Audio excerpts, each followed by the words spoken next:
I don't really care, but half the people love you and half the people hate you when I opined that, in my judgment, Tennessee is and should be LSU's ceiling, barring, and that's the thing about the pushback you get on social media or other places. No one wants to listen to the nuance. They only listen to the headline. Yeah. And I said, absent, LSU doing to Georgia what Georgia did to Tennessee and what Tennessee did to LSU, making it a true circle. I didn't get a chance to go into this much detail, but I said, absent a blowout, because that's the only way it's a true circle of A beat B, who beat C, who beat A, is if they beat them the same way. Mm-hmm.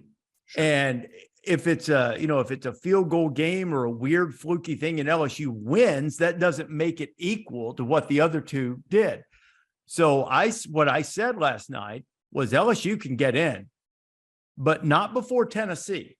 And I'll stick to that right now, absent LSU just going in and stomping Georgia the way the other games have gone too, because otherwise there are too many other things there. If everybody says a full body of work, okay, well, the full body of work includes escaping against Arkansas, against a backup quarterback, escaping against Auburn, who's dreadful, and some great wins, and a tough bad luck loss, opening night that I'm against a good team in Florida State, which is not disqualifying by any stretch of the imagination.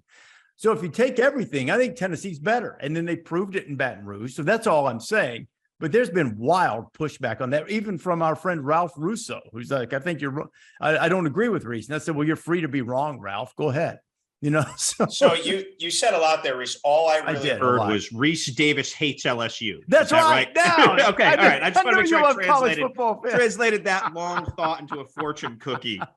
And yes, you would kill Mike the Tiger and eat him as a ribeye if you had a chance. I get it. SEC West biases die hard, so I understand that. So it is an interesting conundrum to step back and look at the Tennessee LSU debate, right? And this is where college football is great, because you get these wild things where something has to sort of give and something has to bend.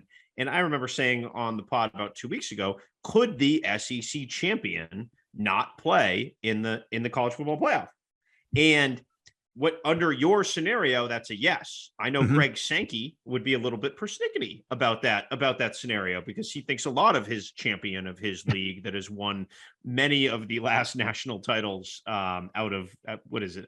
I'd have to go think about it for a second, but they've won all 80, of them. All of them that Clemson and the first year that Ohio State didn't win, they won the rest of them. Yes, since like 06, I guess, or maybe 5. Oh, wait, I was pre-college. I was thinking college football. Yes, college football. Yeah. Anyway, they've won a vast majority of them. Not all of them have been SEC champions, but many of them have. And yes, it would be a really interesting debate to really dial in and go there on that. I do tend to agree with you. When you really start to say, what do you have conviction behind in these playoff things, in these tenets, in these different things? I don't have a ton of conviction behind conference champion. I think it's a nice thing. I have a lot of conviction behind head-to-head. I just do. Now, again, if it's head-to-head and somebody has, distinctly more losses or more poor performances, sure. But head-to-head should be head-to-head.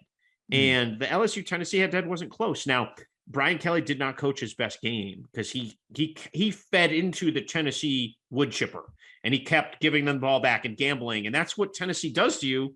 It sort of takes sensible coaches and sometimes prompts them to do unsensible things to try to break momentum. And I think Tennessee had 3 short fields in the first quarter of that game. And that in part because of LSU aggression, which obviously in hindsight didn't appear to be smart. So I would probably agree with you that I hate LSU. Now, I don't think that we're going to get here, because this argument is obviously this FA outrage, and boy, sport does FA outrage like college football, is predicated on the notion that LSU can beat Georgia. I don't think they will. I think they can, but I'm not that's not a live scenario in my mind when I game out things that can happen. But I'm just happy your biases have been exposed to everyone in Louisiana.